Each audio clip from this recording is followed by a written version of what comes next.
record again, the red button.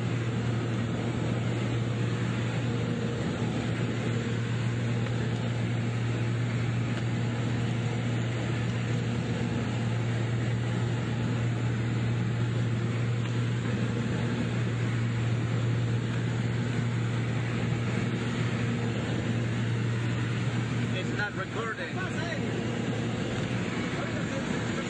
Yeah.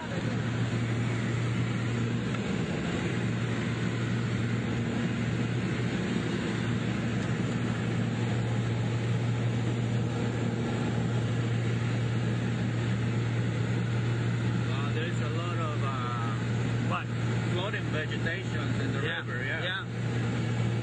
Floating island. Island. Yeah. Can you see any wallow or mud or something on them? Like Not at this part.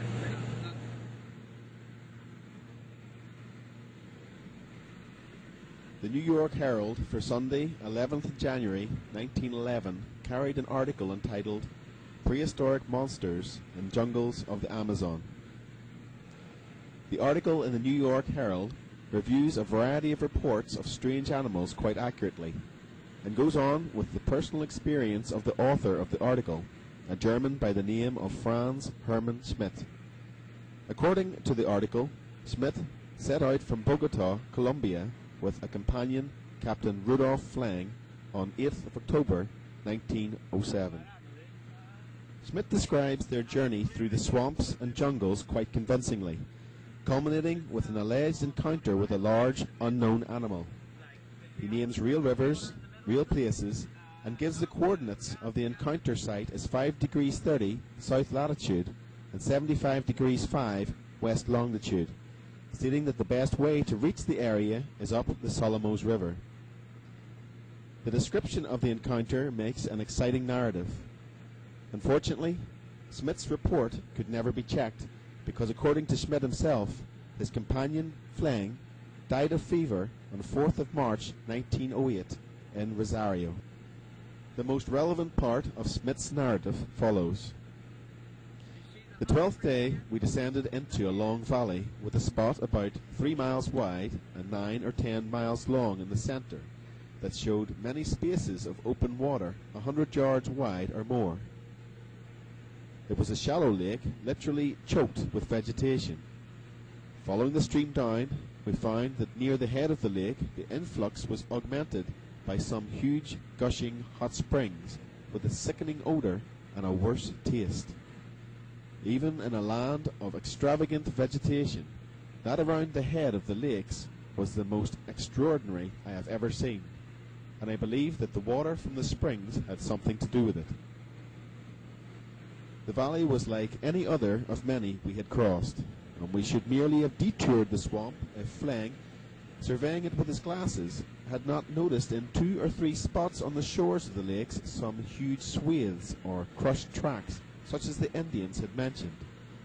We could not inspect these from solid ground. The only way we could get at them was from the water.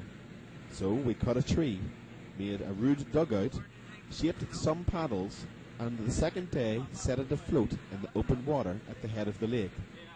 One thing we noticed at once.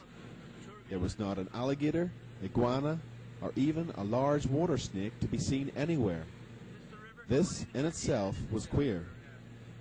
The swamps were full of floating islands, where a tree or a big branch had fallen in, gathered a lot of water plants around it, and gradually formed a structure on which even small trees grew. We had to steer in and out among these, often cutting a path for the dugout through the masses of entwined plants on the top of the water. One of the Indians, leaning over the bow, would keep the machete swinging as we drove the dugout slowly forward with the paddles.